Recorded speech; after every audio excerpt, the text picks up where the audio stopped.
जय हिंद, वंदे मातरम। स्वागत है आप सभी का गुरुजी वर्ल्ड एग्जाम स्टडी प्लेटफॉर्म में। मेरा नाम है धीरज द्विवेदी। आप देख रहे हैं गुरुजी वर्ल्ड, भारत के शिक्षक भर्ती का नंबर 1 प्लेटफॉर्म गुरुजी वर्ल्ड।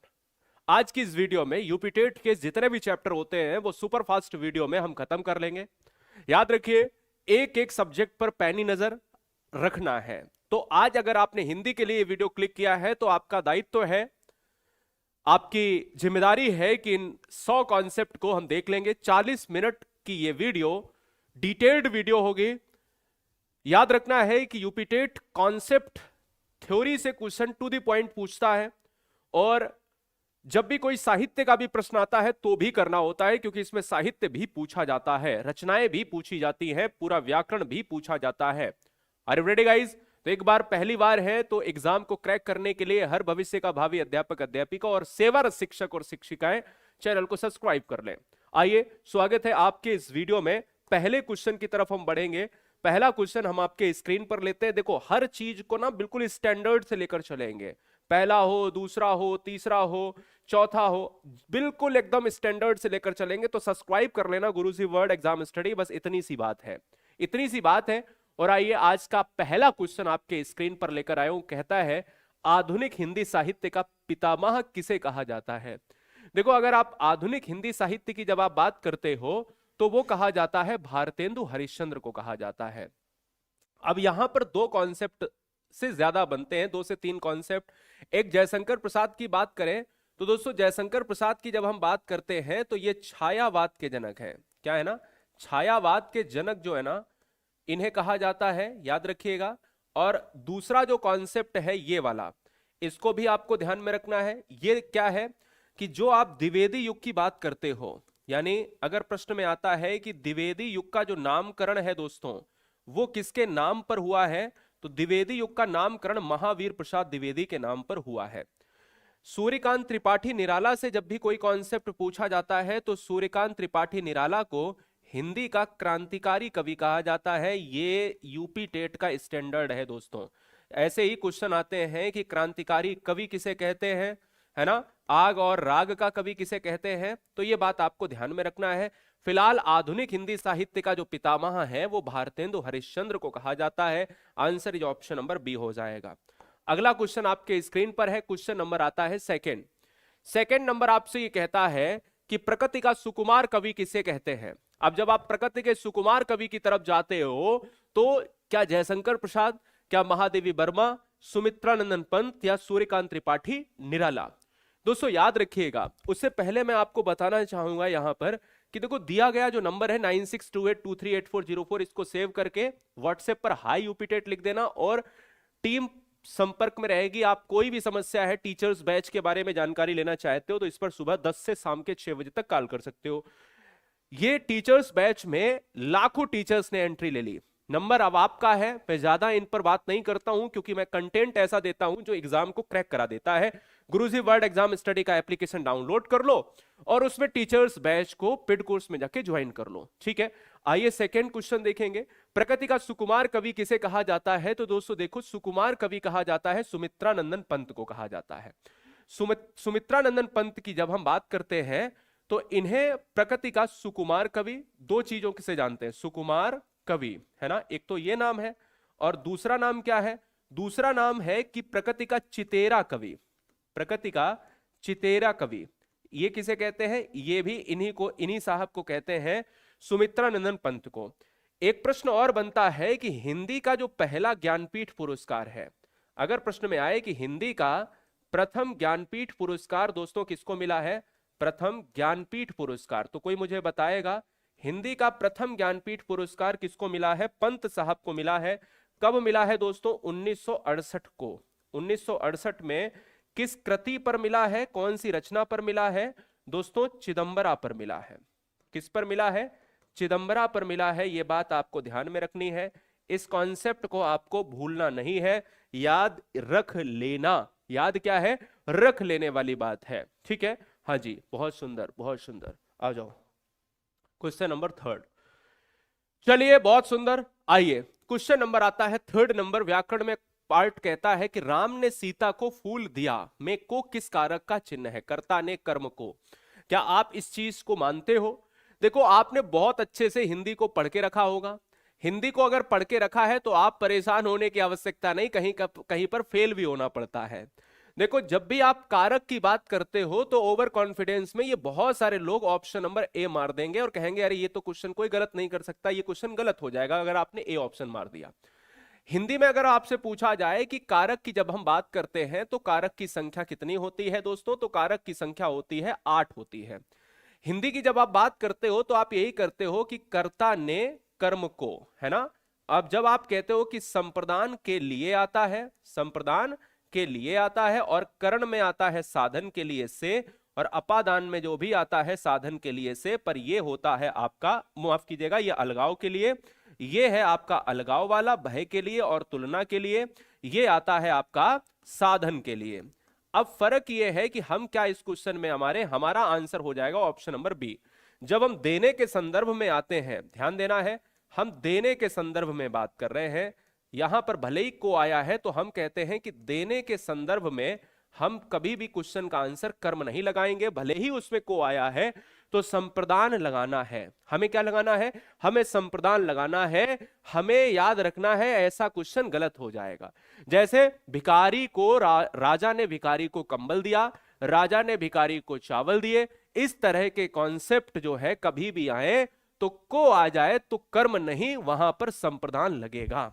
अगला क्वेश्चन, वह जल्दी जल्दी भागा में जल्दी जल्दी क्या है, वह जल्दी जल्दी भागा में जल्दी जल्दी क्या है दोस्तों, तो वह जल्दी जल्दी भागा, भागा क्या है, भागना एक क्या है दोस्तों, यहां पर जो भागना है ये है आपकी वर्ब, क्या है, वर्ब है, क्या है, क्रिया है, ऐसे समझो। अगर हम आपसे कहते हैं कि क्रिया है तो हम ये कहते हैं कि जब आप क्रिया है, कैसे भागा, जल्दी जल्दी भागा, कैसे भागा, जल्दी जल्दी भागा, तो ये क्रिया की विशेषता को बताने वाले को हम कहेंगे क्रिया विशेषण। मेरी बात को समझ गए। हमने कई बार कहा है कि नल धीरे धीरे, नल बूंद बूंद टपक रहा है, तो वहां पर भी आपको बूंद बूंद क्रिया विशेषण मारना है। मैं धीरे धीरे चलता हूं, राम तेज चलता है, वहां पर भी तेज या धीरे धीरे क्रिया विशेषण होता है। अगला कॉन्सेप्ट आपके स्क्रीन पर है, आपको लॉक करना है। कहता है जिसने मेहनत की वही सफल हुआ, वाक्य में अब जिसने मेहनत की वही सफल हुआ, तो ऐसे कॉन्सेप्ट को हम कहां पर लेकर जाएंगे आप बताइए। एक क्वेश्चन ये है, एक क्वेश्चन ये। देखो जहां पर भी इस तरह के कॉन्सेप्ट है, जहां पर भी कोई भी क्या है, कोई भी आश्रित वाक्य है, वो मिश्र वाक्य हो जाएगा, कॉमा है कोई मिश्र वाक्य हो जाएगा, दो से अधिक चीजों से जुड़े हुए हैं, एक कर्ता एक कर्म जो होता है, एक क्रिया होती है, वहां पर हम साधारण वाक्य कहते हैं। जहां पर हम कहते हैं कि डिपेंडेबल वाक्य होते हैं, वहां पर मिश्र वाक्य होता है। Answer is option number C हो जाएगा। अगला क्वेश्चन है जल से भरा हुआ, जल से भरा हुआ, तो जब जल से भरा है तो हम ये कहेंगे कि जहां पर विभक्ति आ जाती है दोस्तों, तो वो किससे भरा हुआ, तत्पुरुष समास हो जाता है, जल से भरा हुआ। ऐसा समास जिसका क्या है, जिसका उत्तर पद प्रधान हो, क्या है, जिसका उत्तर पद दोस्तों प्रधान हो, वहां पर हो जाता है तत्पुरुष समास। अगला, नील कमल में कौन सा समास है, कमल कैसा है दोस्तों, नीला कमल है, और जहां पर नीला है वहां पर दोस्तों विशेषता है, और जहां पर विशेषता है वहां पर विशेष्य है। ऐसे समास को आप कर्मधारय समास कहते हैं। अगला, वह ये क्वेश्चन रिपीट हो गया है, कोई बात नहीं। आइए क्वेश्चन नंबर 9, देखो फिर भी बता देता हूं, जल्दी जल्दी भागा, ये क्वेश्चन नंबर दूसरे तीसरे में था, तो भागा क्या है, ये है ना क्रिया विशेषण हो जाता है, रिपीटेड है, कोई बात नहीं, एक ज्यादा करा दूंगा। चिदंबरा पर सुमित्रानंदन पंत को कौन सा पुरस्कार मिला था, तो अभी हमने दूसरे क्वेश्चन में इसकी व्याख्या की। सुमित्रानंदन पंत को हिंदी का प्रथम ज्ञानपीठ पुरस्कार 1968 में कृति चिदंबरा पर मिलता है, जिन्हें सुकुमार कवि या प्रकृति का चितेरा कवि कहा जाता है, यही तो है ना। तो ये बात आपको ध्यान में रखना है कि ज्ञानपीठ पुरस्कार मिलता है, answer is option number B हो जाएगा। और याद रखना है कि कौन से सन में, 1968 में। अगर आपसे पूछा जाए कि सभी भाषाओं में किसको सबसे पहले ज्ञानपीठ मिलता है, तो वो शंकर कुरूप को मिलता है। क्या, शंकर कुरूप को मिलता है, ये बात भी आपको ध्यान में रखना है। पढ़ाई पर ध्यान देंगे, एक एक चीज को, कॉन्सेप्ट पर, है ना। वीडियो में आए हैं तो आप लाइक करना इस वीडियो को भूल गए, और शायद कमेंट करना भी, ये बताओ ये वीडियो आप कहां से देख रहे हो, किस सुंदर जिले से आप इस वीडियो को वॉच कर रहे हैं, मुझे ये भी बताने की कोशिश करें। पता चलता है कि हम ऐसे परिवार में तो शामिल नहीं हैं जहां पर हम अनजान बने बैठे हैं और कोई भी वीडियो आई हमने क्लिक कर ली कि मास्टर पढ़ा रहा है, कोई लड़का पढ़ा रहा है, कोई टीचर पढ़ा रहा है, मुझे उससे कोई मतलब नहीं, हम क्वेश्चन को देख रहे हैं। कुछ ऐसे रिलेशन भी हमारे बनने चाहिए जहां पर हम आपसे कनेक्ट हो पाए दोस्तों, ठीक है। चलिए बताइए, जवाब दीजिएगा, इस क्वेश्चन का राइट आंसर क्या होगा, लॉक किया जाए। मैला आंचल के लेखक कौन है?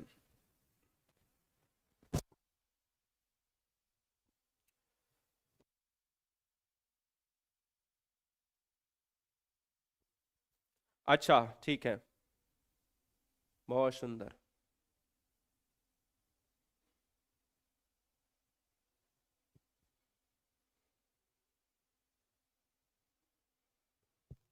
चलिए देखो, दो तीन चीजें आपको याद रखनी है। क्या याद रखनी है? तीन चीजें याद रखनी है। तीन चीजें याद रखनी है। एक आपको याद रखना है मैला आंचल,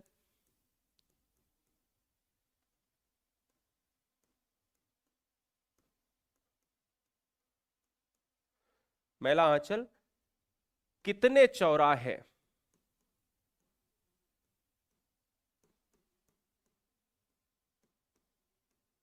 और जुलूस, ये तीन रचनाएं हैं दोस्तों, है ना। एक परती परिकथा भी है, पर तीन रचनाएं आपको याद रखना है। फणीश्वर नाथ रेणु की रचनाएं हैं। आंसर किसके साथ जाएगा? ऑप्शन नंबर बी के साथ। हिंदी काव्य का प्रेत किसे कहा जाता है? केशव चंद्र को। लेकिन हिंदी गद्य का प्रेत कहा जाता है अज्ञेय साहब को। यह भी बात आपको ध्यान में रखनी है दोस्तों, प्यारे साथी। अगला क्वेश्चन, आधुनिक युग की मीरा किसे कहा जाता है? आधुनिक युग की मीरा किसे कहा जाता है? हम सारे कमेंट्स बाद में देखेंगे, सारे एक एक कमेंट ना, हम सब कुछ बाद में देखेंगे दोस्तों, एक एक चीज हम बाद में देखेंगे। हाँ ठीक है, बहुत बढ़िया, सारे डिस्ट्रिक्ट ने एकदम डिस्ट्रिक्ट ही डिस्ट्रिक्ट आगे कितने लोगों ने कमेंट्स किए, आपका हार्दिक स्वागत है। एक एक कमेंट हम वीडियो के बाद में देखेंगे। आधुनिक युग की मीरा किसे कहा जाता है? महादेवी वर्मा को कहा जाता है। महादेवी वर्मा की जब हम बात करते हैं दोस्तों, इन्हें भी ज्ञानपीठ पुरस्कार मिला था, और वो ज्ञानपीठ पुरस्कार यामा पर मिला है। तो क्वेश्चन में अगर आए कि महादेवी वर्मा को ज्ञानपीठ पुरस्कार किस कृति पर मिला है दोस्तों, तो वो यामा पर मिला है। सुभद्रा कुमारी चौहान से क्वेश्चन एग्जाम में बहुत पूछा जाता है, यूपी टेट स्पेशली परीक्षा में। तो ये कहते हैं कि ये बताओ कि झांसी की रानी जो है रचना, झांसी की रानी जो रचना है, काव्य रचना है या कोई कृति है, तो किसने लिखी? सुभद्रा कुमारी चौहान। बिखरे मोती और मुकुल भी इन्होंने लिखा है। क्लियर है? चलिए, प्रत्युपकार में कौन सा उपसर्ग है? यूपी टेट में साहित्य के क्वेश्चन आते हैं, लगभग मैक्सिमम 4 से 5 क्वेश्चन देखे जाते हैं। मैं कहता हूं कि 3-4 क्वेश्चन भी होंगे तब भी देखना पड़ेगा। तो हमने क्या है ना, बीच बीच में थोड़ा टेस्ट, अब जैसे ये व्याकरण है तो व्याकरण हमें पूरे 30 में 30 क्वेश्चन करने हैं। यानी यूपी टेट की बात करें, अब हो सकता है कि कम कर दे, ज्यादा कर दे, पुरानी परीक्षाओं में 30 क्वेश्चन आते रहे, है ना। 30 में 30 का हमने जो है, हम कहते हैं 50 पूछ ले, हम कहते हैं 20 पूछ ले। अभी तक इतिहास में जब तक नोटिफिकेशन नहीं है तब तक 30 क्वेश्चन पूछे जाते रहे हैं, और वही 30 क्वेश्चन में हमें 29 नहीं चाहिए। ठीक है, चलो। तो कोई फर्क पड़ेगा कि क्वेश्चन में अगर कोई नोटिफिकेशन में बदलाव कर दे? कोई नहीं फर्क पड़ेगा, है ना। तो याद रखना है कि हिंदी पूरी आनी चाहिए। प्रत्युपकार में कौन सा उपसर्ग है? तो यह है ऑप्शन नंबर बी हो जाएगा, प्रति हो जाएगा, उपसर्ग आगे लगता है। लेखक शब्द में अंत में कौन सा प्रत्यय आएगा? लेखक प्रत्यय हमेशा पीछे आता है, और लेखक में अक प्रत्यय है दोस्तों, अक प्रत्यय है। इसलिए इस क्वेश्चन का जो राइट आंसर है डी फॉर डेनमार्क। बनबास, बनबास की बात करेंगे तो देखो, एक बन को बास होता है, एक बन में बास होता है, लेकिन यहां पर क्या है ना, बन में होगा दोस्तों, और जैसे ही बन में बास हो जाएगा वैसे ही दोस्तों ये तत्पुरुष में अधिकरण तत्पुरुष हो जाएगा। तो इस क्वेश्चन का आंसर क्या हो जाएगा? Option A. अधमरा में उपसर्ग कौन सा होगा? अब देखो, अधमरा में उपसर्ग जो होता है वो अध, हमेशा याद रखना ये विवादित है, लेकिन अध ही मारा जाता है, इसलिए विकल्प जाएगा ऑप्शन नंबर बी के साथ। सजावट में शब्द में प्रत्यय, अब अगर आप प्रत्यय की बात करोगे तो सजावट में आवट प्रत्यय है ना। एक प्रश्न बताइएगा कि अगर मैं आपसे कह दूं लिखावट में प्रत्यय कौन सा होगा, कमेंट करके बताओ। अब जरा हम आप आपको दिखा रहे हैं कि जैसे यहां पर हम उपसर्ग भी कर रहे हैं, प्रत्यय भी कर रहे हैं, समास भी कर रहे हैं, हर चीज जो है धीरे धीरे कवर करते जा रहे हैं, दो दो तीन तीन चीजें हम कवर करते जा रहे हैं। आइए क्वेश्चन पर आते हैं 17 नंबर पर। चौपाई छंद के प्रत्येक चरण में कितनी मात्राएं हैं? तो अगर आप बात करते हो, जैसे आप रोला की बात करते हो, है ना, तो आप कहते हो 24 हो जाती हैं। आप चौपाई की बात करते हो, आप कहते हो 16 हो जाती हैं। आप सोरठा की बात करते हो, है ना, आप जो है 11 11 13 13 हो जाती हैं। दोहा की बात कर रहे हो, 13 13 11 11 हो जाती हैं। यहां पर आंसर किसके साथ? ऑप्शन नंबर सी के साथ चला जाएगा। बोलो क्लियर है या नहीं है? ठीक है,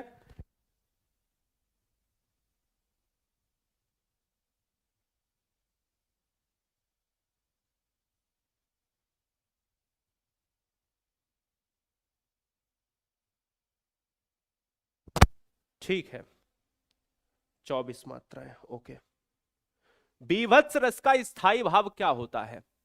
बीभत्स रस का स्थायी भाव क्या होता है दोस्तों? देखो यार, याद रख लो, यहां से दो क्वेश्चन बनते हैं एग्जाम में। जब आपसे ये कहता है कि बीभत्स रस का स्थायी भाव, एक तो ये कहता है बीभत्स रस का विपरीत रस क्या होता है, कोई बताएगा? विपरीत रस क्या होता है? बीभत्स रस का विपरीत रस जो होता है वो होता है श्रृंगार रस। श्रृंगार रस, क्योंकि यहां प्रेम है, यहां पर घृणा है। ये है जुगुप्सा, इसका क्या है? जुगुप्सा। इसका स्थायी भाव क्या हो जाएगा? जुगुप्सा। बल्कि इसका विपरीत जो है रस कौन सा हो जाएगा? श्रृंगार रस हो जाएगा। दो क्वेश्चन हो गए। हिंदी में अगर आप बात करते हो तो मुझे दो क्वेश्चन बताओ कि रस के जनक कौन है, इसके अलावा छंद के जनक कौन है, तीन क्वेश्चन बता दो। इसके अलावा अलंकार के जनक कौन है, ये तीन क्वेश्चन बता दो। एक ही बार में क्यों ना हम इसको भेद देते हैं। देखो, रस के जनक हैं भैया भरत मुनि हैं, भरत मुनि। छंद के जनक कौन है? छंद के जनक कौन है? पिंगल ऋषि है, पिंगल ऋषि। अलंकार के जनक कौन है बताओ? अलंकार के जो जनक हैं आचार्य भामह हैं। ये तीन क्वेश्चन हो गए। Answer C. इनके अनुसार रसों की संख्या क्या है? रस संख्या बताइए, 8। क्लियर है? अगला, ये सारी चीजें क्लियर हो गई तो हम आगे बढ़ते हैं। बोलो, आदेश है? आदेश है। तो ये रहा क्वेश्चन 19। तरन तनुजा तट तमाल तरवर बहु छाए। जब भी किसी भी चीज की तुलना होती है तो उपमा हो जाता है। कैसे? बोले दोस्तों, उपमा तब होता है जैसे चारुचंद्र की, वहां पर छोड़ो, दूसरा एक बार बताते हैं। वो तो कहते हैं कि चारुचंद्र की चंचल किरणें, वहां पर भी हम बना सकते थे। लेकिन अगर हम आपसे कहें कि चंद्रमा सा मुख, है ना, चंद्रमा सा मुख, तो इसका मतलब है कि वहां तुलना। उत्प्रेक्षा सोहत ओढ़े पीत पटु श्याम सलोने गात मनहु नीलमणि शैल पर, तो वहां पर जनु जानो मनु मानो। यमक में क्या होता है? शब्द की आवृत्ति होती है, कनक कनकते सौगुनी बचपन में खूब पढ़ा। यहां पर होता है वर्ण की आवृत्ति। अनुप्रास अलंकार में वर्ण की आवृत्ति, यहां पर ताता ताता। अगला, गवन किसकी रचना है? देखो दोस्तों, अगर हम बात करें गवन तो कहोगे अरे सर गवन, तो अगर आप कहो कि गोदान, सर गदन गोबान, गदन गोदान। और करवला, है ना, निर्मला, मेरी बात को समझ रहे हैं? ईदगाह रचनाएं भी शामिल हैं। ईदगाह, सोजे बतन,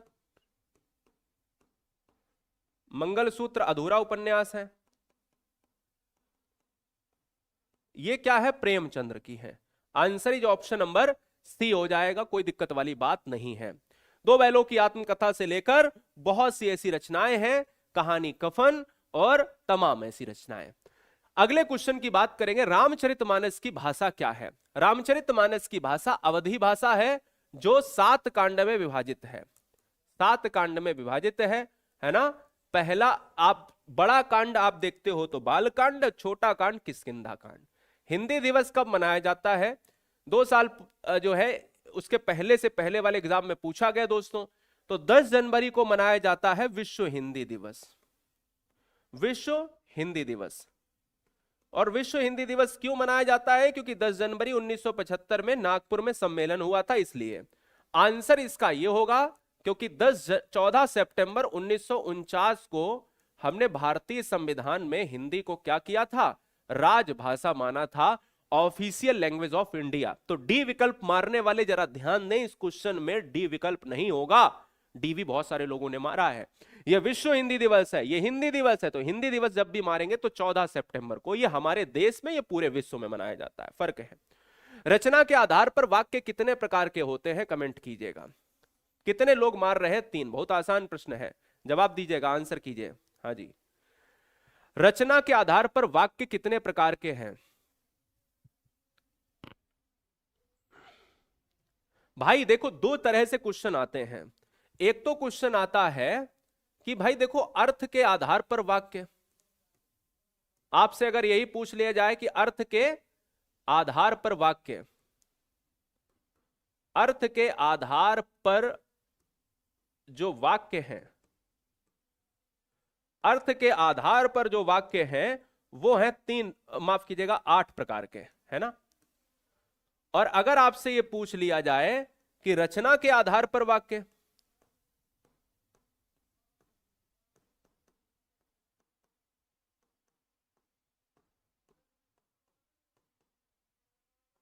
रचना के आधार पर वाक्य, तो रचना के आधार पर वाक्य 3 प्रकार के हैं। अर्थ के आधार पर वाक्य कितने हैं? 8 प्रकार के। रचना के आधार पर वाक्य हैं 3 प्रकार के। और रचना के आधार पर अगर वाक्य हैं 3 प्रकार के, तो वो कौन से हैं? सरल, संयुक्त और मिश्र। ठीक है, अगला क्वेश्चन। वाच्य कितने प्रकार के होते हैं? हिंदी में अगर वाच्य की बात आएगी, जिसको आप वॉइस कहते हो, तो वाच्य जो है कृतवाच्य होता है, एक कर्ता के अनुसार, एक कर्मवाच्य होता है कर्म के अनुसार, एक भाववाच्य होता है भाव के अनुसार। Answer is option number B.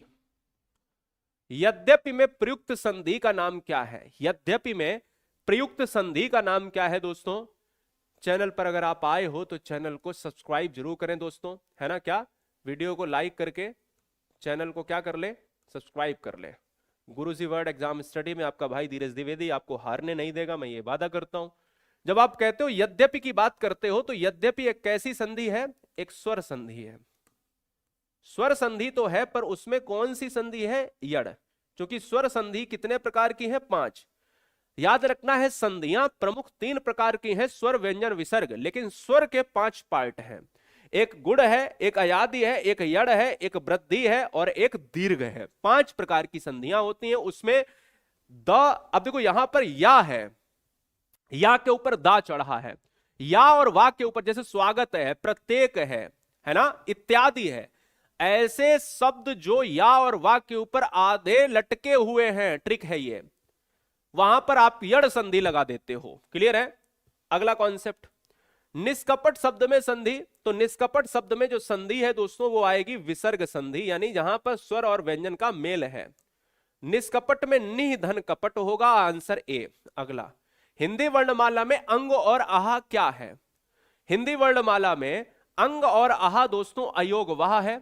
याद रखना, अयोग वहा ऐसे भी पूछा जाता है हिंदी वर्णमाला में, उन्हें बताइए जो ना स्वर है और ना ही दोस्तों क्या है? ना ही व्यंजन है। तो ना स्वर है और ना ही व्यंजन है, वही अयोग वहा है। इनकी संख्या है दोस्तों 2, एक ये है और एक ये है। क्लियर है? अगला क्वेश्चन, बिहारी सतसई के रचयिता कौन है? तो बिहारी सतसई किसने लिखा? बिहारी लाल ने लिखा, आंसर बी होगा। अगला, साकेत महाकाव्य किसने लिखा? देखो याद रखना है प्यारे, जब आपसे क्वेश्चन एग्जाम में यूपी टेट बहुत पूछता है, साकेत पूछता है एग्जाम में, या तो पंचवटी पूछ लेगा दोस्तों एग्जाम में, या तो एग्जाम में भारत भारती बहुत बार पूछा है, भारत भारती और पंचवटी, और दोस्तों क्या और साकेत, तो भारत भारती हो गया। और एग्जाम में अगर पूछता है तो क्या हो जाएगा, यशोधरा। ये दोस्तों सभी रचनाओं का एक ही आंसर होगा, सभी रचनाओं का एक ही आंसर होगा, गुप्त साहब, यानी मैथिली शरण गुप्त साहब होंगे। Answer is option number B. मेरे साथ बताओ दोस्तों, मैथिली शरण गुप्त साहब को क्या कहा जाता है? मैथिली शरण गुप्त साहब को हिंदी का राष्ट्रकवि कहा जाता है। हिंदी का क्या कहा जाता है? राष्ट्रकवि कहा जाता है। और इन्हें ये उपाधि किसने दी थी राष्ट्रकवि की? ये गांधी जी ने दी थी, यानी गांधी जी ने राष्ट्रकवि कहा था। क्लियर है ना? ये बात आपको ध्यान में रखना है। अगले कॉन्सेप्ट पर बढ़ेंगे। रीतिकाल का वह कौन सा कवि है जो अपनी मात्र एक कृति से हिंदी साहित्य में अमर हो गया? एकमात्र कृति से हिंदी साहित्य में ही अमर हो गया। बताइए, जवाब दीजिएगा, आंसर कीजिए। हाँ ठीक है, बहुत बढ़िया, बहुत सुंदर। कोई बात नहीं, वीर कह रहे हैं कि ये सब भूल जाते हैं। देखो, जो चीज तुम्हें लगता है भूल जाते हैं तो इतना बड़ा एक भाई क्या ना पेज उठा लिया करो, उस पर जो पॉइंट तुम्हें लगता है भूल जाते हो वो नोट कर लिया करो स्टार बना के। भले ही उसको यार फेंक दो, लेकिन उसको ना उसको नोट कर लो। एक बार नोट कर लो तो तरीका क्या होता है, लिखने वाला तरीका ऐसा रफली लिख लिया करो, वो याद हो जाएगा। क्लियर है ना? मैं जो बात करता था मैं बताता हूं। यहां पर क्या है, रीतिकाल में कौन सा कवि है? एकमात्र। भाई बिहारी सतसई अभी हमने बात की है ना? तो एकमात्र से बिहारी लाल जी जो है ये प्रसिद्ध हो गए। अगला क्वेश्चन, अगला क्वेश्चन क्या है? हिंदी का प्रथम उद्दंड मार्तंड की जब आप बात करते हो तो उसके संपादक कौन है? उद्दंड मार्तंड की बात आप करोगे तो राजा शिव प्रसाद, भारतेंद्र, जुगल किशोर शुक्ला और बालकृष्ण भट्ट। कई बार मैंने बताया कि उद्दंड मार्तंड, जुगल किशोर शुक्ला। आप मुझे ये बताओ कि ये कहां से प्रकाशित किया गया था? अगला क्वेश्चन, छायावाद के प्रवर्तक कौन है? छायावाद के प्रवर्तक जो है वो है जयशंकर प्रसाद, और इन्होंने दोस्तों एक महाकाव्य भी लिखा है। बताइए क्या, कौन सा महाकाव्य? इन्होंने एक महाकाव्य लिखा है जिसका नाम है कामायनी। क्या है? जिसका नाम है कामायनी है दोस्तों। और इन्हें जो है हिंदी में उपनाम में कलाधर भी कहते हैं, है ना? कलाधर के नाम से भी जाने जाते हैं। रोग मुक्त शब्द में कौन सा समास है? देखो, पहली बात तो रोग मुक्त जो है एक विभक्ति वाला समास है जिसको आप तत्पुरुष समास कहते हैं। क्या कहते हैं? तत्पुरुष समास कहते हैं, तत्पुरुष समास कहते हैं। रोग मुक्त, अब दो चीजें मैं आपसे पूछता हूं, हो सकता है ये क्वेश्चन कल को एग्जाम में ना आए, इसकी जगह पर दूसरा क्वेश्चन आ जाए। जैसे यहां पर आ सकता है रोग, यहां लिखा है रोग मुक्त, और कल को यहां पर आ जाए कि सर रोगग्रस्त, है ना? दोनों क्वेश्चन हैं। अब मेरी बात को समझना, दोनों ही आंसर तत्पुरुष होंगे, पर फर्क क्या है? रोग मुक्त जो है वो यहां पर अपादान तत्पुरुष हो जाएगा, लेकिन रोगग्रस्त कौन सा होगा? कमेंट करके बताओ, रोगग्रस्त कौन सा होगा? अपादान तत्पुरुष, रोग मुक्त यानी हट गया रोग। अब तुम मुझे बताओ कि रोगग्रस्त जो है कौन सा होगा? बहुत बढ़िया, रोगग्रस्त किस तत्पुरुष समास में आएगा? बहुत सुंदर, कर्ण तत्पुरुष। कर्ण, ठीक है, ओके, कर्ण कर्ण कर्ण, चलो ठीक बात। देखो भाई, रोग मुक्त का मतलब है छोड़ दिया, जाने दो, है ना? तो इसका मतलब यह है कि यह आ गया आपका अपादान में, अपादान तत्पुरुष। और रोगग्रस्त जकड़ लिया तो यह क्या है? कर्ण तत्पुरुष, है ना? एक तरीका है बताने का। अगला, जिस समास में दोनों पद प्रधान होते हैं उसे क्या कहते हैं? जिस समास में दोनों पद प्रधान होते हैं उसे हम क्या कहते हैं? उसे हम कहते हैं दोस्तों द्वंद्व समास। यह समास ऐसा है जिसमें आप संख्यावाची पद प्रधान होता है, संख्यावाची पद प्रधान है। ये आप जो है कहते हो दोनों पद प्रधान है, दोनों पद हमारे क्या है? प्रधान है। यहां पर जो थर्ड है इसको आप कहते हो प्रथम पद प्रधान, ये हो गया। और अंतिम क्या है? अंतिम है उत्तर पद प्रधान या दूसरा पद प्रधान।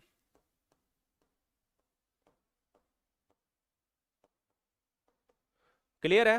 अगला क्वेश्चन, नवग्रह में कौन सा समास है? नवग्रह अभी बताया है कि संख्या आई है,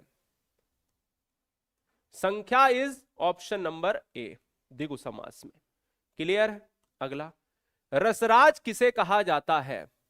देखो, अगर आपसे यह कहा जाए रसराज किसे कहेंगे, अगर आपसे कहा जाए रसपति किसे कहेंगे, रसों का अधिपति किसे कहेंगे, है ना, रसों का राजा किसे कहेंगे, है ना, जब ये सभी दोस्तों पूछे जाएं तो इनका आंसर होता है श्रृंगार रस। श्रृंगार रस से एक और बात आती है, श्रृंगार रस का स्थायी भाव जो होता है वो प्रेम होता है, रति होता है। आंसर क्या है? Option C. अभिमन्यु की मृत्यु पर विलाप में कौन सा रस होगा? एक लाइन है कि अभिमन्यु की मृत्यु पर कौन सा रस होगा विलाप पर, तो विलाप कौन करेगा भाई? विलाप में करुणता का भाव है, करुणता, और जहां पर करुणता है वहां पर करुण होगा। करुण की बात हम करेंगे तो यहां पर जो आता है वो भाव शोक का आता है, क्योंकि शोक ही विलाप को दर्शाता है। अगला क्वेश्चन स्क्रीन पर ये रहा, हनुमान की पूंछ में लगन न पाई आग, लंका सिगरी जल गई, गए निशाचर भाग। जब भी कोई भी ऐसा कॉन्सेप्ट परीक्षा में पूछा जाता है तो याद रखना है प्यारे साथी कि हम तिल का ताड़ बना देते हैं।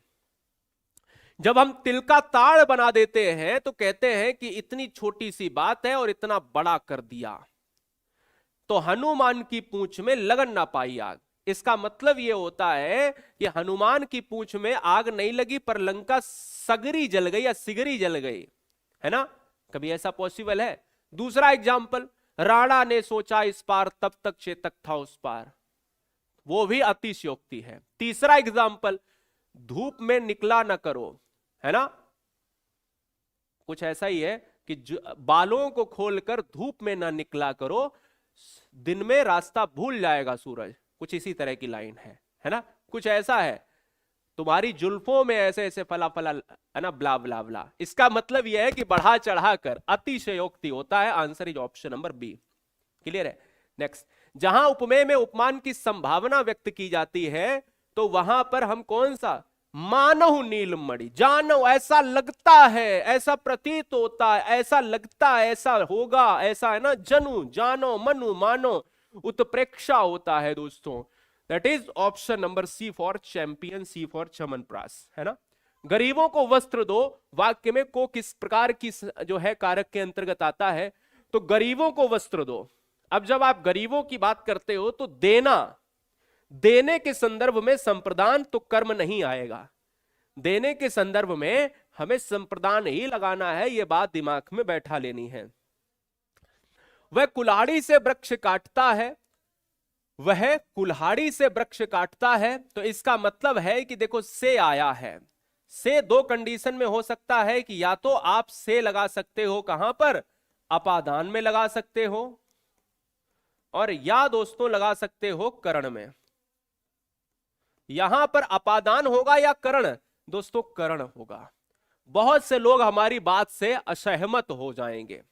रीजन है उसका कि करण तो साधन मात्र है, और सर ऑप्शन ए में साफ साफ दिख रहा है कि काटना अलग करना। अरे नहीं, मुझे बस इतना जवाब दो कि करण आता किसके लिए है? साधन के लिए आता है। तो मुझे इतना फिर से जवाब दो कि वृक्ष को काटने का साधन क्या है? कुल्हाड़ी है ना, तो बस आंसर फिट हो गया। जरूरी थोड़ी ना उसको अलग किया गया, क्या किया गया वो बाद की बात है। अगला क्वेश्चन आपके स्क्रीन पर है, आपको लॉक करना है। बताइए,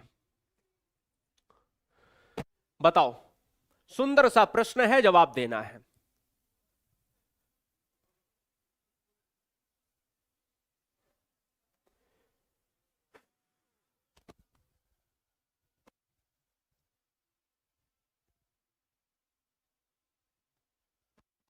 चलो, महापुरुष में कौन सा समास है? तो महापुरुष, पुरुष कैसा? महान, दुर्जन, सज्जन, इस तरह के जो भी समास आएंगे वो कर्मधारय में आएंगे। अगला क्वेश्चन, चिंतामणि के लेखक कौन है? चिंतामणि के लेखक है रामचंद्र शुक्ल हैं। कौन है? रामचंद्र शुक्ल हैं। मार दिया भैया। अगला क्वेश्चन, कबीर के पदों की भाषा को क्या कहा गया?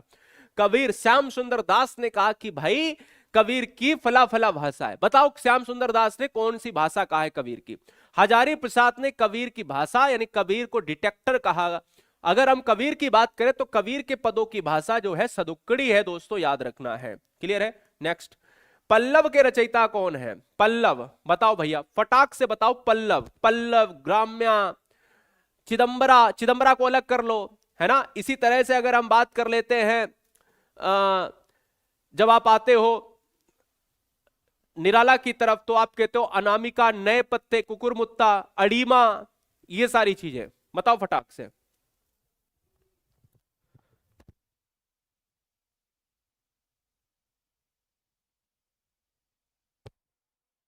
ठीक है, बहुत सुंदर। पंत साहब, सी ऑप्शन ज्यादा दे रहे हो। चलो भाई, देखो भाई यहां पर आते हैं पंत साहब। जब हम बात करते हैं ना चिदंबरा की, ये चिदंबरा की बात हम करें चाहे पल्लव की हम बात करें, ये दोस्तों ये सब इसी के हैं। सुमित्रानंदन पंत साहब के ही ऑप्शन है, यानी आंसर है। सूर्यकांत त्रिपाठी निराला से भी एग्जाम में काफी क्वेश्चन बनते हैं। अगर आप कंफ्यूजन में रहते हो तो आपको याद रखना है, चाहे वो अड़ीमा हो, चाहे वो कुकुरमुत्ता हो, चाहे वो नए पत्ते हो, चाहे वो अनामिका हो। ठीक है ना, यह भी बात आपको याद रखनी है। निम्नलिखित में अर्ध स्वर कौन सा है? जब आपसे पूछता है अर्ध स्वर, तो अर्ध स्वर दोस्तों आपके कौन से होंगे? ऑप्शन नंबर दोस्तों ए हो जाएगा, या और वाह। या से क्वेश्चन आता है कि ये किस कौन सा उच्चारण स्थान इसका क्या है, और वाह का उच्चारण स्थान क्या है। या दोस्तों आपका तालव्य बनता है, और वाह का दोस्तों आपका बनता है दंत्योष्ठ। ठीक है। 48, व्यंजन चाछा जाझा उच्चारण स्थान क्या है? व्यंजन चाछा जाझा, एक कंठ है, एक तालु है, एक मूर्धा है, एक ओष्ठ है। तो व्यंजन चाछा जाझा की जब आप बात करोगे तो ये जाएगा तालव्य की तरफ। ओष्ठ पाफा बाभा, मूर्धा टाठा डाढ़ा, काखा गाघा, कंठे हो जाएगा। अगला, ढा और ढा का को कौन सा वर्ण कहा जाता है? देखो ये दो ही है, एक आपका ये वाला और एक आपका ये वाला। ये दो ऐसे हैं जिनको हम उत्क्षिप्त व्यंजन कहते हैं। उत्क्षिप्त व्यंजन हिंदी में कितने होते हैं? तो दो ही होते हैं, एक ये एक ये। क्लियर है? एग्जाम पॉइंट ऑफ व्यू से इस क्वेश्चन को कई बार एग्जाम में पूछा जा चुका है। मृगावती के रचनाकार कितने लोग मंझन और कुतुबन पर जाएंगे? कमेंट करके बताइए। बहुत बढ़िया, बहुत सुंदर, क्या बात है। नमस्ते जी, नमस्ते, कैसे हैं आप सब? मृगावती किसकी रचना है? बहुत सुंदर,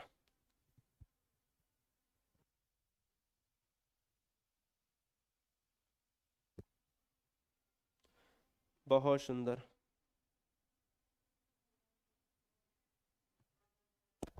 देखो देखो मृगावती जो है कुतुबुन की रचना, आप जो है कई बार कई लोग बताते हैं कि नहीं सर मंझन की रचना हो जाएगी, सही है कुतुबुन की रचना हो जाएगी, वो ठीक है बात। मेरी बात को समझो, मेरी बात को समझो। लेकिन लेकिन क्या है ना, उसके साथ ही साथ, हाँ ठीक है, ओके, कुतुबुन, ओके ठीक। देखो यहां पर क्या है, ऑप्शन नंबर सी हो गया कुतुबुन। अब अगर आपसे पूछा जाए जायसी की, तो जायसी की रचना जो है पद्मावत, अवधी भाषा में। एक और रचना इनकी याद रखिएगा अखरावट, एक और रचना याद रखिएगा आखिरी कलाम। मधुमालती, मधुमालती किसकी रचना है बताइए? तो यहां पर जो आंसर है वो ऑप्शन नंबर सी हो जाएगा, आपको जवाब देना है। शेखर एक जीवनी किस विधा की रचना है? बताओ, शेखर एक जीवनी किस विधा की रचना है और किसकी रचना है? अज्ञे साहब की है, ठीक है। उपन्यास है, बहुत बढ़िया, उपन्यास है, अज्ञे साहब की है, बिल्कुल सही बात है। हाँ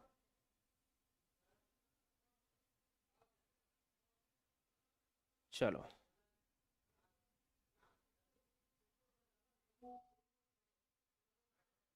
ओके, बहुत सुंदर सर, बी ऑप्शन हो जाएगा। देखो पहली बात तो समझ लो, ये अज्ञे साहब की रचना है। यहां पर क्या हो जाएगा, ऑप्शन नंबर बी। नेक्स्ट, प्रथम विश्व हिंदी सम्मेलन। भाई प्रथम विश्व हिंदी सम्मेलन की वजह से ही तो हम मनाते हैं ना विश्व हिंदी दिवस। तो 1975 में दोस्तों प्रथम विश्व हिंदी सम्मेलन होता है। यह होता है नागपुर महाराष्ट्र में होता है, नागपुर महाराष्ट्र में होता है, याद रखिएगा। तो इस क्वेश्चन का जो राइट आंसर है वो ऑप्शन नंबर बी हो जाएगा। अगला क्वेश्चन, वज्रपाणी। वज्रपाणी में समास बताइए। अच्छा, पाणी माने हाथ और वज्र माने वज्र। जिसके हाथ में वज्र हो, जिसके हाथ में वज्र हो, तो वज्रपाणी अर्थात दोस्तों भगवान इंद्र। और जब किसी अन्य पदों की तरफ इशारा होता है तो समास बहुब्री हो जाता है। तो बहुब्री समास की क्या विशेषता है, अन्य पद की प्रधानता।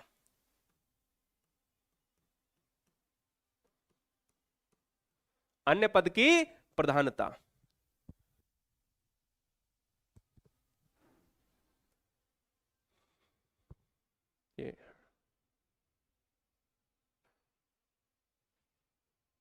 पर्णकुटी में कौन सा समास है, पर्णकुटी में पत्ते की कुटिया। यार पत्ते की कुटिया ना, तो पत्ते की कुटिया का मतलब है कि पर्णकुटी, और पर्णकुटी तो तत्पुरुष समास।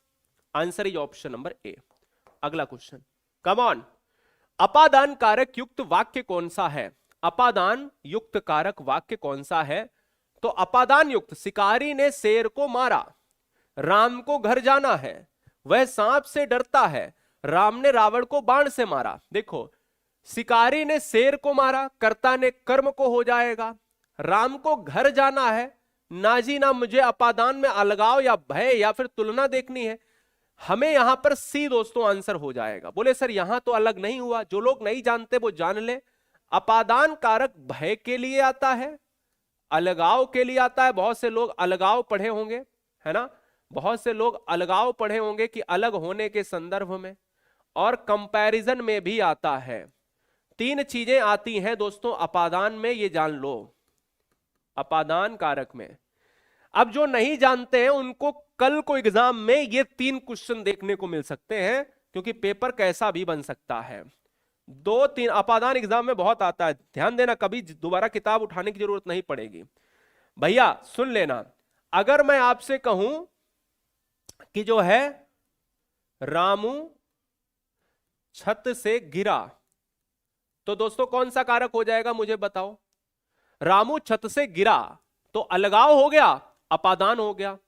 यही कॉन्सेप्ट खत्म कर लो, अधूरा ज्ञान खतरनाक होता है। अगर मैं आपसे कह दूं यही रामू जो है शेर से डरता है, इधर क्या था सांप से, शेर से डरता है, या मैं कह दूं रामू जो है रामू पत्नी से डरता है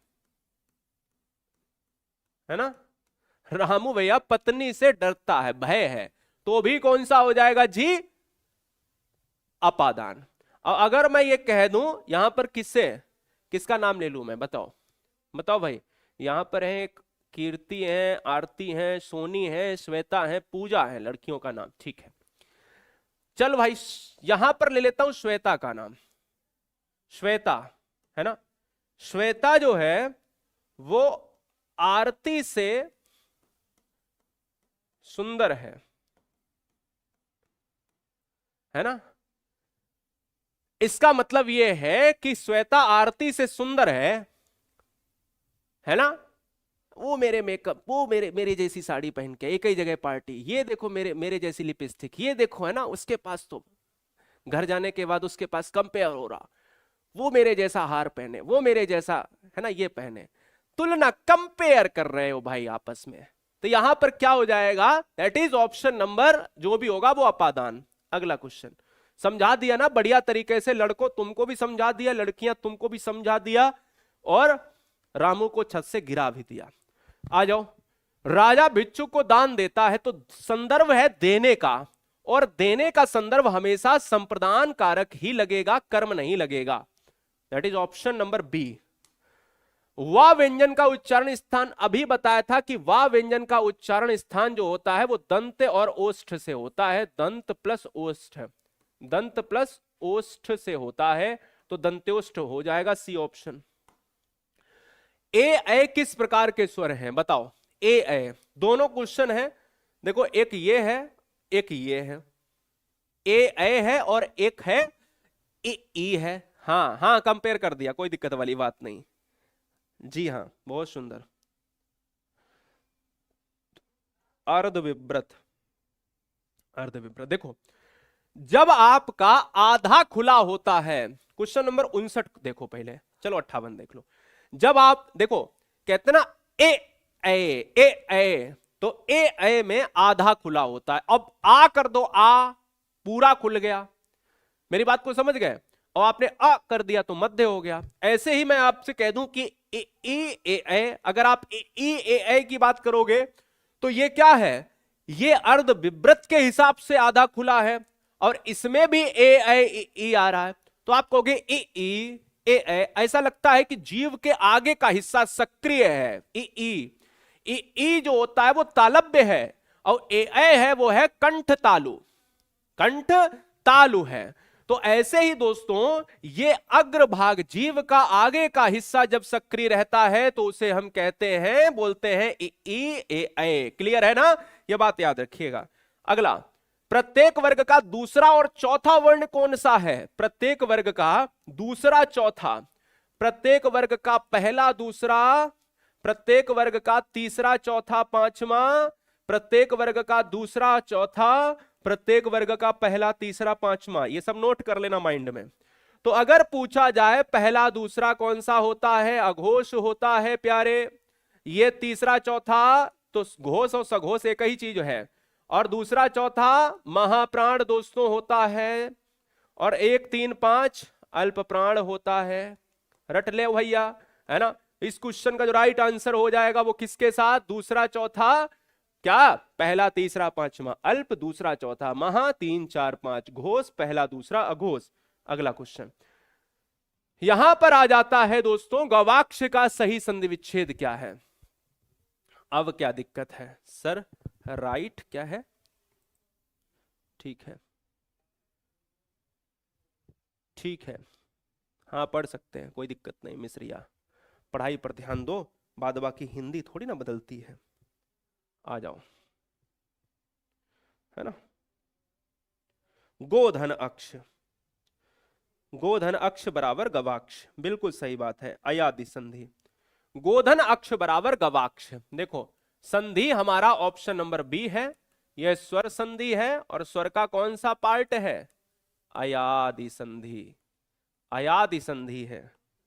मतैक्य में कौन सी संधि है? मतैक्य, जब आप मतैक्य की बात करते हो तो मतैक्य में वृद्धि संधि है, क्योंकि मात्रा एक ज्यादा बढ़ गई है। और अगर एक होता, मतैक्य होता, तो भी हमारा क्या है? वृद्धि है। और अगर हमारा राकेश महेश दिनेश मनोज होता तो हमारा एक मात्रा है, और एक मात्रा में होता है गुण संधि। धनु धन टंकार, और जब धनु आएगा तो विसर्ग होगा। Answer is option A. अगला, भ्रमर गीत सार के रचयिता कौन है? बड़ा अच्छा प्रश्न है, यह क्वेश्चन आपको बताना है, इंपॉर्टेंट है, कई बार एग्जाम में पूछा गया है। 90% लोग गलत कर देते हैं इस क्वेश्चन को, देखता हूं कितने लोग। भ्रमर गीत सार के रचनाकार कौन है? आचार्य, हाँ ठीक है। सूरदास, अच्छा ठीक है। भ्रमर गीत के रचनाकार, फंस गए। देखो सर ऑप्शन नंबर ए होना चाहिए। देखो जब भी आपसे पूछा जाए, ये है भाई भ्रमर गीत, भ्रमर गीत, भ्रमर गीत इनकी रचना है। और जब आपसे पूछा जाए भ्रमर गीत सार, तो रामचंद्र शुक्ल मारिए। फर्क है ना। तो भ्रमर गीत और भ्रमर गीत सार में फर्क है, दोनों क्वेश्चन अलग है, दोनों याद कर लीजिए। 65 हिंदी का प्रथम महाकाव्य किसे माना जाता है? प्रथम महाकाव्य माना जाता है पृथ्वीराज रासो को माना जाता है, और इसको लिखने के लिए चंद्रवरदाई का नाम आप याद कर लीजिए, चंद्रवरदाई। रामचरितमानस को किसने लिखा है? रामचरितमानस की जब आप बात करते हो तो तुलसीदास, अवधी भाषा में। पद्मावत किसने लिखा है? मलिक मोहम्मद जायसी ने। साकेत किसने लिखा है? साकेत लिखा है मैथिली शरण गुप्त साहब ने। अगला, आत्मजयी के रचनाकार कौन है? बड़ा अच्छा प्रश्न है, जवाब दीजिए। हाँ जी, आत्मजयी के रचनाकार कौन है? बहुत सुंदर।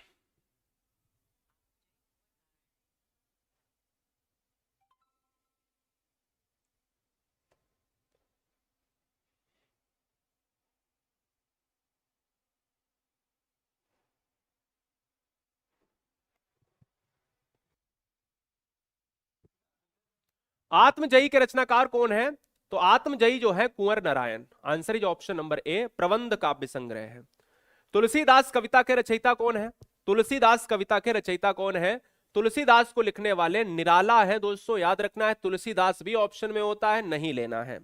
अगला, खड़ी बोली को कौरवी नाम किसने दिया? दोस्तों बहुत अच्छा प्रश्न है।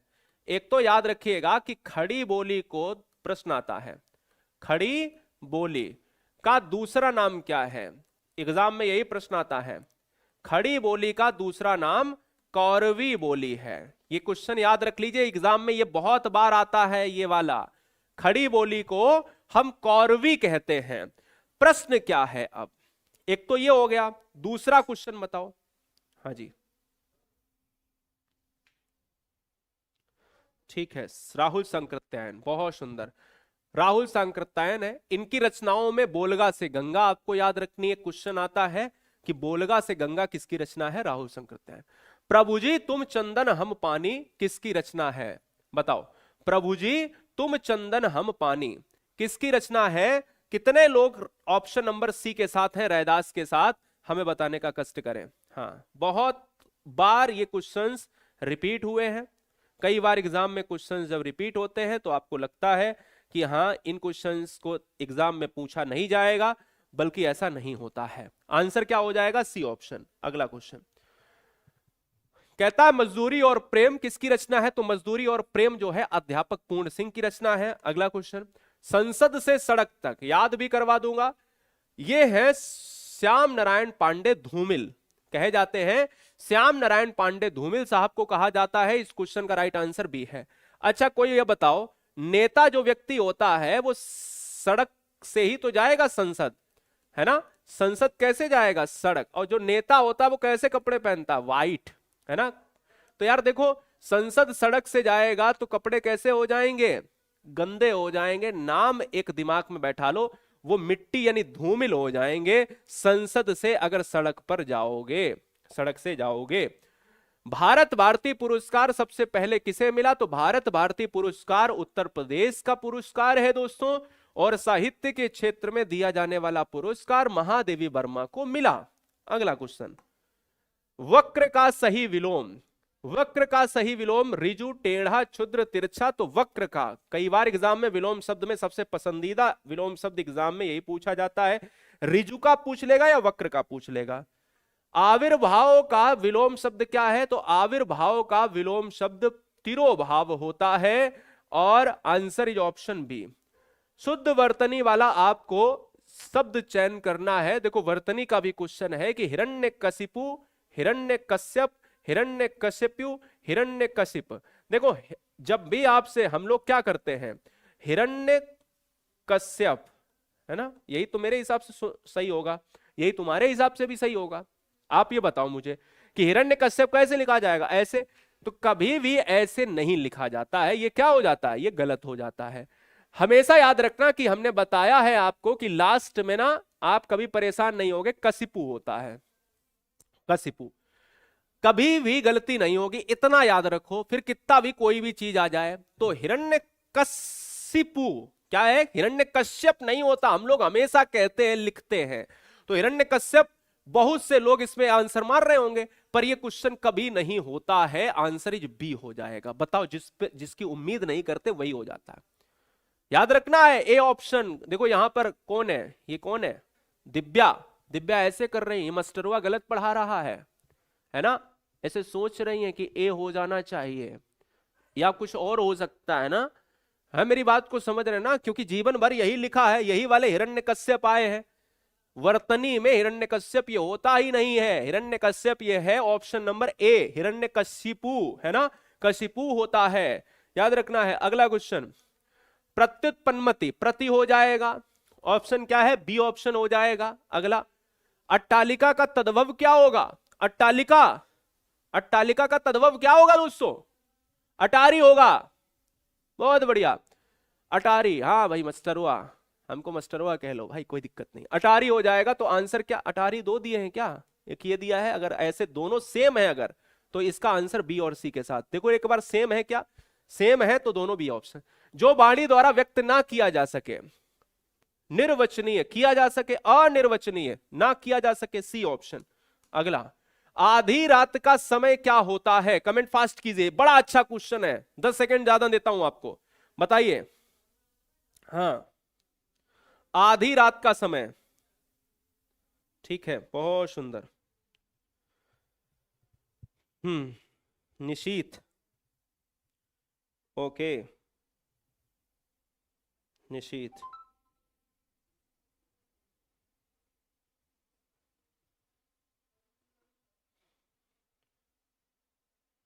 सर विभावरी हो जाना चाहिए। चलो विभावरी को भी बता देता हूं, ठीक है, ओके।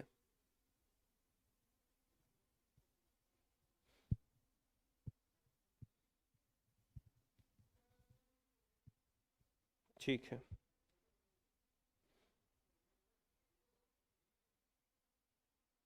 देखो भाई, आधी रात, निशीथ, है ना? निशीथ कह रहे हो ना?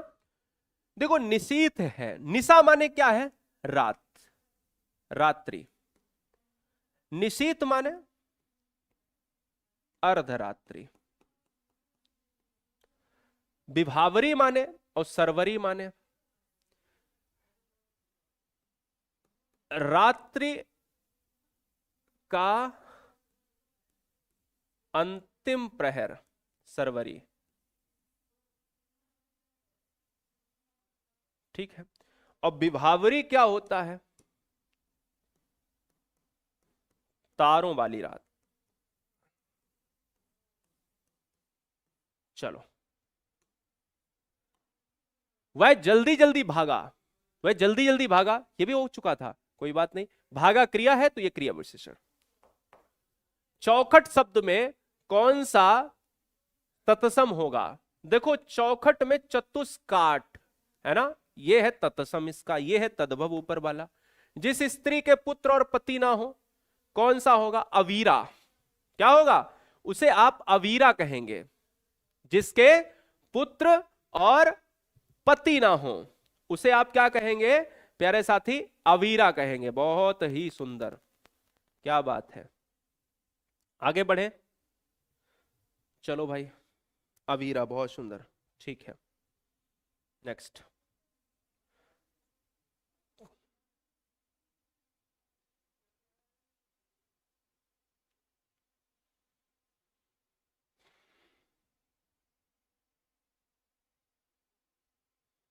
चलो देखो, जब आपसे पूछा जाए कादंबरी, अगर आपसे यह पूछा जाए कि कादंबरी किसकी रचना है, हर्ष चरित्र किसकी रचना है, तो कादंबरी और हर्ष चरित्र बाण भट्ट की रचना है, हर्ष के दरबारी कवि। ये वाला क्वेश्चन बड़ा रिपीट हो रहा है, क्या बात हो गई भाई? चलो कोई बात नहीं, 83 पर आ जाओ। साहित्य दर्पण क्या है भैया? आपसे कह रहा है कि जो साहित्य दर्पण है वो जो है किसकी रचना है? साहित्य दर्पण जो है आचार्य विश्वनाथ, यानी साहित्य दर्पण जो रचना है वो आचार्य विश्वनाथ की रचना है। Answer is B option. अगला क्वेश्चन, आंख की किरकिरी होना जब आप आंख की किरकिरी होने की बात करते हो, क्या है, आंख की किरकिरी होने की बात कर लेते हो, तो भाई कहते नहीं कि बहुत कष्ट होना, बहुत दुख होना, तो अप्रिय लगना, यहां कष्टदायक संदर्भ लिया है मैंने। तो आंसर क्या है, आंख की किरकिरी है, मेरी आंख की किरकिरी है, इसको हटाना चाहता हूं रास्ते से। पठित प्रत्यय, प्रत्यय हमेशा कहां लगता है, पीछे, है ना, जो शब्दांश है शब्द के पीछे लगता है, और इसमें इत प्रत्यय आता है, आंसर इज बी, ऑप्शन हो जाएगा। कठिन काव्य का प्रेत किसे कहते हैं, तो कठिन काव्य का प्रेत कहते हैं केशव दास को। वहीं दोस्तों गद्य का प्रेत किसे, गद्य प्रेत किसे कहा जाता है, तो वो कहा जाता है अज्ञे साहब को। किसे, अज्ञे साहब को, याद रखना। अगला, हिंदी का प्रथम पत्र उद्दंड मार्तंड पंडित जुगुल किशोर शुक्ल 1826, कहां से, कलकत्ता से दोस्तों, answer is option number B. Hindi का प्रथम महाकवि किसे माना जाता है, तो हिंदी का प्रथम महाकवि आमिर खुसरो, विद्यापति, चंद्रवर्ताई, और कौन से हैं, स्वयंभू हैं। बताइए, जवाब दीजिएगा, आंसर क्या होगा, लॉक किया जाए।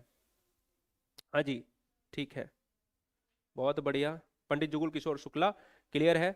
आगे बढ़ो, आगे बढ़ो, आगे बढ़ो फटाक से, बहुत सुंदर। चंद्रवरदाई, चंद्रवरदाई हो जाएगा इस क्वेश्चन का जो राइट आंसर है, वो ऑप्शन नंबर किसके साथ, सी के साथ हो जाएगा। चंद्रवरदाई वही जिन्होंने लिखा है पृथ्वीराज रासो, क्लियर है, पृथ्वीराज चौहान के चरित्र चित्रण को बताया है। साहित्य अकादमी पुरस्कार पाने वाली जो महिला है दोस्तों, साहित्य अकादमी पुरस्कार पाने वाली जो महिला है वो कौन है। यहां पर दोस्तों अगर देखा जाए तो कृष्णा शोभती, क्या है, कृष्णा शोभती जो है, कृष्णा शोभती भी हाल ही में बहुत चर्चा में आई थी दोस्तों, ठीक है ना, कृष्णा शोभती, ये कृष्णा शोभती है। और कृष्णा शोभती से जब क्वेश्चन आता है तो इन्होंने किस पर पाया था, साहित्य अकादमी ना, हाँ ठीक है, याद आ गया, साहित्य अकादमी जो है जिंदगी नामा पर मिला था, जिंदगी नामा, जिंदगी नामा पर मिला था दोस्तों। Answer is option number Krishna Sobti, answer is B, option हो जाएगा। अगला क्वेश्चन, प्रकंपित या प्रकंपी या लुंठित व्यंजन किसे कहते हैं, प्रकंपित व्यंजन किसे कहते हैं, रा को कहते हैं, मेरी बात को ध्यान रखना। एक और प्रश्न आता है कि काकल्य किसे कहते हैं, काकल्य व्यंजन, तो काकल्य व्यंजन हा को कहते हैं, प्रकंपित कहते हैं रा को कहते हैं, है ना, काकल्य हा, अब रा ऐसे ना लुढ़कने वाला। ला को क्या कहते हैं, बताइए जल्दी से फटाक से, ला, ला को क्या कहते हैं, ला को क्या कहते हैं, कमेंट करो। वह यार ये वाला क्वेश्चन टाइपिस्ट को,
नब्बे नंबर हो गया, 91 नंबर आ जाओ,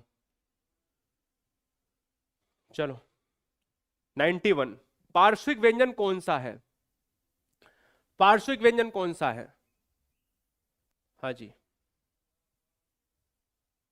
पार्श्विक, ला है पार्श्विक। ला जब गिरता है, ध्यान से बनना चाहिए, कोई कॉपी क्वेश्चन नहीं दोस्तों, यहां पे ना रिपीटेड है 90 के बाद, क्या ना, क्वेश्चन 91 ही आ रहा है, इतने बीच में इनकी क्लास लग गई टाइपिस्ट की। आ जाओ, यहां पर आ जाओ, ऑप्शन नंबर सी हो जाएगा, सी, ला, है ना।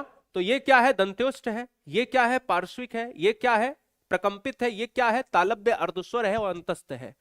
अगला क्वेश्चन, प्रत्येक वर्ग का दूसरा और चौथा वर्ण, अब ये क्वेश्चन कराया है लेकिन क्या है ना, इसमें कुछ वर्ड दे दिए, जैसे खा और घा है, अब इसको बता देता हूं, जैसे का है, खा है, गा है, घा है और ये, तो ये कहते हैं दूसरा और चौथा, ये दूसरे नंबर पर आया, ये चौथे नंबर पर आया, कि ये सही कर रहा, बिल्कुल सही कर रहा, तो ये महाप्राण हो गया। अगला क्वेश्चन है, हिंदी वर्णमाला में स्पर्श संघर्षी किसे कहते हैं? स्पर्श संघर्षी तालव्य वालों को कहते हैं, यही क्या है? स्पर्श संघर्षी है, स्पर्श संघर्षी है। क्लियर है? आंसर क्या है? ऑप्शन नंबर बी हो जाएगा। अगला क्वेश्चन क्या है? री वर्ण, बहुत महत्वपूर्ण प्रश्न है। अच्छा मुझे बताओ कि री क्या है, स्वर है या व्यंजन है? जल्दी से कमेंट करके बताओ भाई। चैनल को सब्सक्राइब कर लो ईमानदारी से, अगर आपको पास होना है कम से कम इतना तो कर ही सकते हो, ये डिजर्व करता है आपका प्लेटफॉर्म, आपका है, मेरा प्लेटफॉर्म तो है नहीं।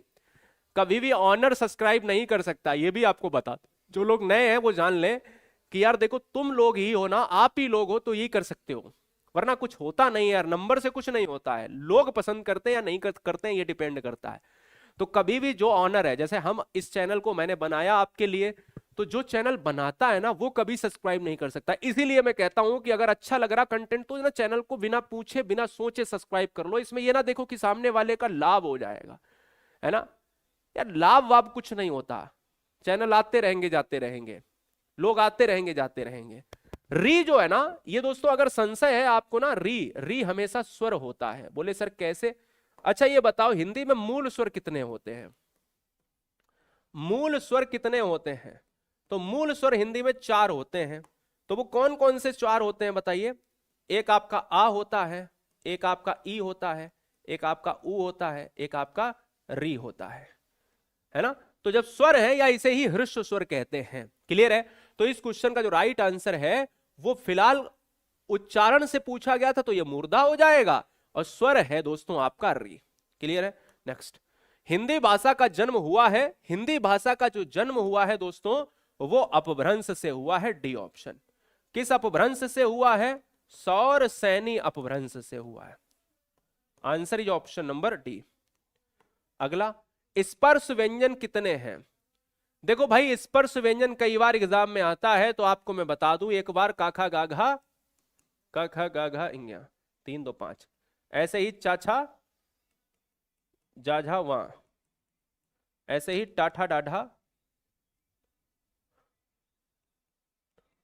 ड़ा, ताथा दाधा ना, और लास्ट पाफा बाभा मां। का से शुरू होता है, मां पर खत्म होता है। गिन लो, 5 होते हैं वर्ग, 1 2 3 4 5, 1 2 3 4 5, 1 2 3 4 5, 5 इंटू 5 25, 25 होते हैं। इससे ज्यादा स्पर्श व्यंजन नहीं होते हैं। ये वाला यही समझ लो, ये वाला जो होता है ये कंठ होता है ना, कंठ है। ये वाला होता है ये तालव्य होता है, गंदा लिख रहा हूं तेज लिख रहा हूं इसलिए।